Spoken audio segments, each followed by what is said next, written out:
Assalamualaikum warahmatullahi wabarakatuh.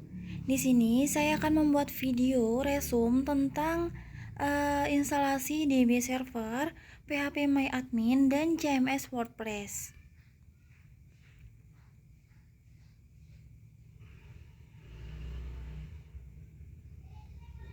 Sebelumnya, izinkan saya memperkenalkan diri. Nama saya Lia Rastia Yuwananta dengan NPM 2275342, Prodi Manajemen Informatika kelas 2B, mata kuliah Sistem Operasi.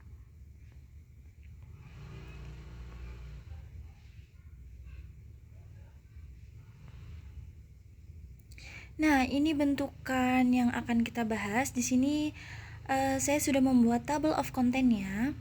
Pertama, kita akan membahas tentang instalasi database server MySQL atau MariaDB. Yang kedua, tentang instalasi PHPMyAdmin. Yang ketiga, instalasi CMS WordPress. Dan yang terakhir ada kesimpulannya.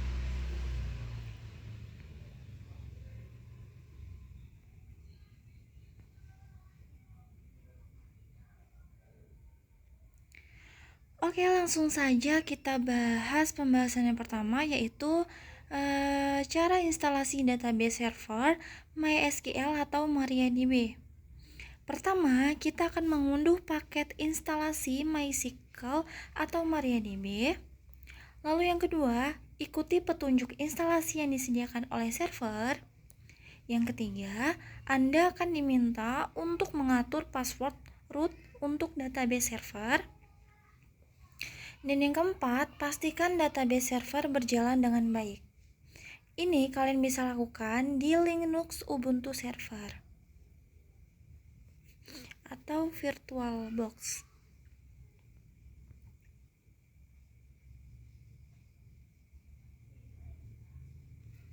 Oke, langsung saja ke pembahasan selanjutnya tentang instalasi PHPMyAdmin. Caranya, pertama kita akan mengunduh paket instalasi PHPMyAdmin dari situs web resmi. Yang kedua, ubah nama direktori hasil ekstraksi. Yang ketiga, buka file config.inc.php.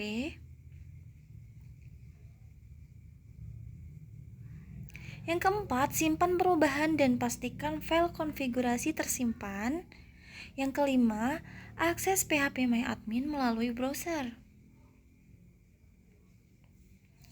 Itulah cara instalasi untuk PHPMyAdmin.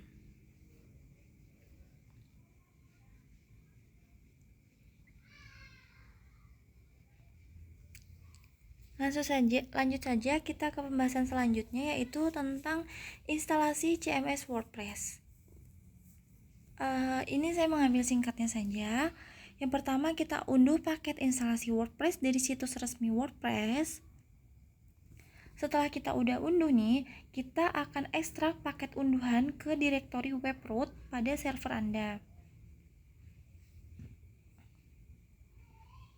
Lalu setelah diekstrak, kita akan buat database kosong untuk WordPress di server database Anda. Setelah itu, ubah nama file menjadi wp-config-sample.php. Menjadi wp-config.php. Jadi nama yang sebelumnya itu wp-config-sample.php ini kita ubah menjadi wp-config.php. Lalu setelah kita sudah mengubah namanya, kita akan buka file yang tadi itu wp-config.php tadi itu dengan teks editor dan masukkan informasi database yang sesuai.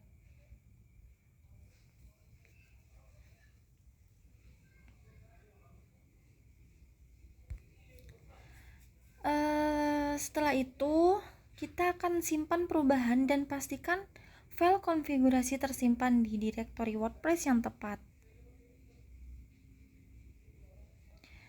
Setelah sudah tersimpan nih, baru kita akan mengakses WordPress melalui browser dengan membuka URL seperti http alamat server WordPress. Biasanya kita masukkan IP kita terus IP kita baru WordPress gitu di browser tersebut. Jika sudah terinstall, udah tersimpan, biasanya di browser itu WordPress-nya akan muncul.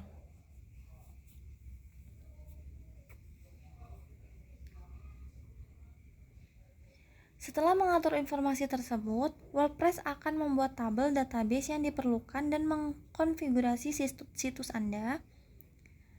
Dan yang terakhir, Anda akan mendapatkan akses ke dashboard WordPress di mana Anda dapat memulai membuat dan mengelola konten situs web Anda.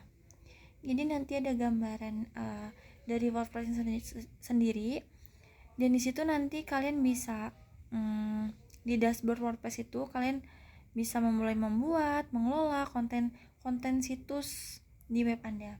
Jadi kalau kalian ingin membuat konten-konten itu bisa langsung di WordPress tersebut.